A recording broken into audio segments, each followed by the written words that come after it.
আজ ভূত চতুর্দশী। দিনটা ভালো করে শুরু করলেও মাঝখানে এমন একটা ঘটনার সম্মুখীন হব ভাবতেই পারিনি। আমি জাস্ট দুপুরবেলা শুয়ে শুয়ে ফোন ঘাঁটছিলাম অ্যান্ড ভেবেছিলাম বিকেলবেলা প্রদীপ ধরেই বেরাবো আমাদের মাঠে ঠাকুর দেখতে যাবো, কিছুটা দূরেই হচ্ছে মাঠ।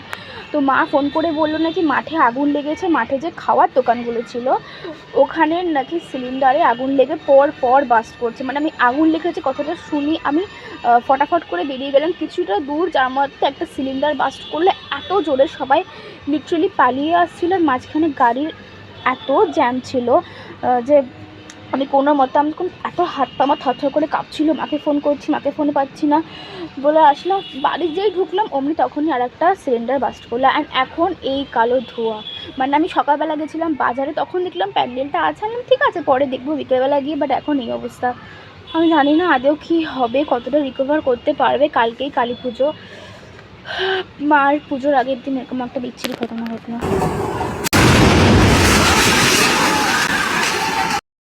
সন্ধেবেলার দিকে রেডি হয়ে নিলাম, কারণ আজকে প্রদীপ ধরাতে হবে বাড়ির চারিদিকে। তো আগের দিন আমি বাইরে বেরিয়ে প্রদীপটা কিনেছিলাম, এর ভিডিও অলরেডি আমার চ্যানেলে আছে।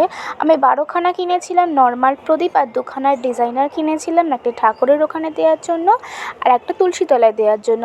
আর বাকি প্রদীপগুলো ছাদে এবং বাড়ির চারপাশে ধরে এখন আমি যাব হচ্ছে বাইরে, আমাদের ক্লাবের পাড়ার ক্লাবের পুজো, ওখানে প্যান্ডেল হচ্ছে, যেটা প্রায় 2 বছর পর হচ্ছে। ভেবেছিলাম তো হবে না, কিন্তু হচ্ছে, বেশ ভালোই লাগছে। আর এখন চলো মাঠে, এই যে জায়গাটায় পুরো পুড়ে গেছে, যেখানে এখন সবুজ কাপড় দিয়ে দেখলাম ঢেকে দিয়েছে।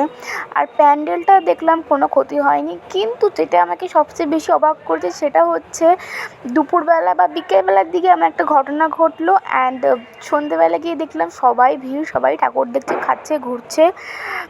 আর কি বলবো, যাই হোক এভাবেই আবার দিনটা কাটালাম।